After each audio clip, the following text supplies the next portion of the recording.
Play 5-card cash from the Maryland Lottery and you could really hit it big. Become the contestant of the game or win other great Orioles prizes. Go to mdlottery.com/Orioles for details. Time now for our photo of the week, brought to you by Yuengling Lager, a true American classic. Taste the quality that 180 years of family-owned and operated tradition brews into every single bottle. And from the lens of PressBox photographer Sabina Moran, the one and only, this week's photo of the week features the 2013 NCAA Division III Men's Lacrosse Champions. It's the Stevenson Mustangs. After an impressive 22-2 season, the Mustangs closed out their run with a come-from-behind victory over RIT to win the school's first ever national championship. And congratulations to them. And joining me now, ironically, is Stevenson University's head athletic director, Brett Adams, and the coach of the Stevenson men's lacrosse team, Paul Cantabene. Gentlemen, thanks for being here. We really appreciate it. Yeah. Coach, to you first. Okay, first of all, congratulations, obviously. Well, thank you. A blanket, how does it feel? It's hard to describe. It was actually the last, when I all soaked in the next day, it was pretty exhausting just from the whole mental part of it, everything that goes into it. So it was a lot of relief to finally get that done. I think the guys did a tremendous job really going through the whole thing, and it feels great to be the school's first national champion. But it was more of a team effort. You know, everybody and our alumni who helped us get to this point, and everybody in the administration, the faculty, the staff, all the administrators really helped us get to this point. So it felt great to do it for them and us as well. And Stevenson, by the way, only the 8th Division III school to win the national championship. Talk about visualization for a minute. I'm sure that's something that you've talked about with your players, about visualizing the national championship, succeeding in that situation. Did it live up to your visualization of it? I think it was a little bit more. You know, I think when you get to that point, you walk through that tunnel, and all of a sudden you walk out there and you see 23,000 people in the stands. That's a big visualization. And I would tell us, kidding with our athletic director before the game, is to be happy to get 15. And for us to get 23,000 and the biggest since '06 has really meant a lot. And so it was a lot bigger. And I was actually, before the game, I was talking with Coach Kudelka, who's the chair of the Division III NCAA Lacrosse Committee, and I was the first big play was made by Lemoyne, and the roar of the stands. And the first thing I said to him, God, I miss that roar, because I haven't had it since I was at Maryland and went to the Final Four. And you just miss those big roars and those big stadiums. And it was quite an event, and it lived up to everything I hoped it would be. Well, let's go to the proud papa here, Brett Adams. I hope you don't mind that moniker, actually. But from your perspective, athletic director, and I know you work with Paul every day, obviously, but your thoughts on the national championship? Really surreal. Starting 19 years ago as the first full-time person in athletics, you know, it's been quite a difference. You know, I know a lot of success has happened in the last 6 years or 7 years and so on, and especially since Paul's been here. But it's really what Paul talked about, the alumni and growing it.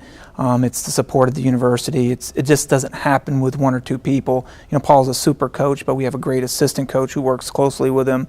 We have a grad assistant who puts a lot of time in.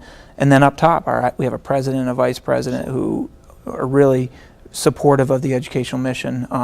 So it was really surreal, and I actually traveled with the team because I wanted to see what it was like on the inside and get a better perspective of it, and better than anything I could have imagined. And I've been to a lot of championships. I've been to Division III championships in basketball and other ones, and I think the Division III lacrosse championships are the best in the NCAA Division III. And played in big stadiums in front of big crowds, the 20,000 pluses. But you said something interesting. You talked about the 19 years, and I'm the type of person, I mean, sure, the result is great. We all want that result. But for me, I'm all about the journey. Yeah. And I wonder if you have really sat down and thought about the journey, thought about the 19 years, and just like key moments here and there where the program either turned a corner, you know, sharply or whatever it was, and those 19 years.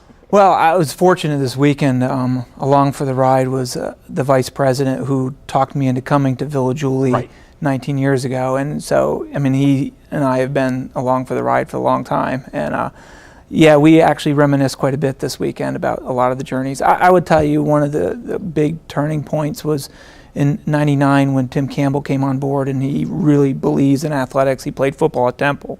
And then when President Manning came the next year, 2000, it was a duo that really believed in the educational mission of athletics.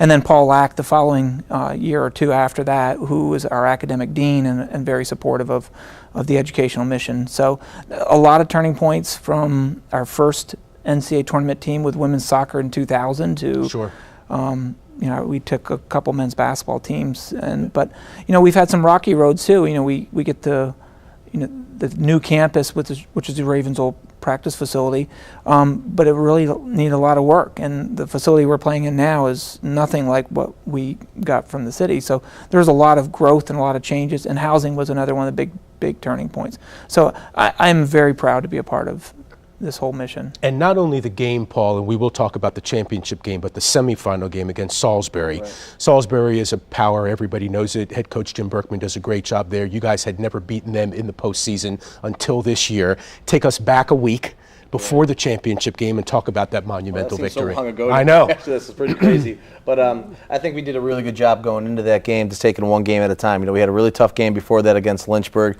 and not looking ahead. And then the big part about that game is that we played Salisbury so many times, but we never beat them when it really mattered. We lost in a lot of conference championships. We only beat them once. We lost to them like 3 or 4 other times. And we lost to them 2 other times in the semifinals to go to the championship game. So to beat them, to go to the next game, really meant a lot to our guys. And I thought they really did a good job being very focused in the game, very patient, and really kind of taking the game to Salisbury and making them react to what we were doing. And I was very proud of their efforts and how they handled it. And it was great to win that game finally and kind of kick that door down to get to the next level, because we have been doing this for 9 years, and it's been a long road with a lot of tough losses. And to finally get that big one over them kind of solidified our guys to go to the next level. And I told them in the locker room beforehand, guys, if you want to beat the champ, you want to be the champ, you got to beat the champ. And we were fortunate enough we got to play them. They were the 2-time champs, and we beat them. And so that really gave us the confidence to go into and beat RIT. Got about 30 seconds for the championship game, and there were some times in the championship game you guys fell behind. You had a situation where you kind of lost your temper a little bit. I never do that. Right, absolutely, and I'm sure Brett knows that too. But just talk about the emotion there. Well, it's just a lot of emotion going on and stuff, and the game was kind of going, and we got up 6-1, and then made a great run in the 2 middle quarters, outscoring us like 12-5, and then we made that great run in the first 3 minutes of the fourth quarter to make a 5-0, and I just thought the guys did a good job staying calm and just relaxing. The coach was kind of getting a little excited, but they did a great job of staying calm and making the plays to win the game, and that's what we really wanted to do. In those last 2 minutes, Dimitri Pakunis comes up with 2 saves, and Kyle Halchek comes up with a great ground ball for us to win the game and to end it. And that's what you need your players to do. If you want to win the game, you got to make the plays to win the game, not to make the plays to lose the game. Head coach Paul Cantabene, thank you so much. No problem. Athletic director Brett Adams, thank you so much. Enjoy it. You have to enjoy it, and we're very proud of you. Thank you. Appreciate you having us. Thanks, Gary. And that is the Stevenson University story. There may be some future Stevenson Mustangs out on the field, actually, this weekend as youth lacrosse wraps up its spring season with a splash. Inside PressBox reporter Derek Watay takes us to Lac Splash. This weekend, the area plays host to the 15th annual Brine Lac Splash Lacrosse Tournament, one of the largest and most competitive youth lacrosse tournaments anywhere. It's really a celebration of boys and girls lacrosse in the Baltimore community. It's the end of the rec league season, and it's just a real great celebration for youth lacrosse at the end of the season. Fittingly enough, this year's Summer Youth Lacrosse Classic is the largest ever, featuring 388 teams competing over a 3-day span. We've got about, I think, between 7,500 and 8,500 youth, boys and girls from the ages of 7 all the way up to about 14 or 15. In order to accommodate an event of this size, the tournament necessitates 44 fields at 10 different locations, with championships taking place on Sunday at the Timonium Fairgrounds. To keep updated on all the locations, scores, and outcomes of each and every game, Aloha Tournaments makes it easy, placing all the info right into the palm of your hand. You can use your smartphone and kind of give you updates on any kind of weather issues, directions. There are some coupons on the Moby, which should be great for you. All you got to do is access it through your smartphone. And as we mentioned, you can get all the information for the 2013 Lac Splash event one of 2 ways. You can either scan the barcode here on the cover of your 2013 Lac Splash program, or by going to the website, warriorlacsplash.mobi. Here we have the website. You can get directions, schedules, and coupons. Back to you, Gary. Thanks, Derek. And Inside PressBox, we'll be right back. Want a great t-shirt for the female sports fan in your life right now? Check out the Your Turn t-shirt. Available now at yourturntshirt.com or at the Zone Superstore at 1744 East Joppa Road.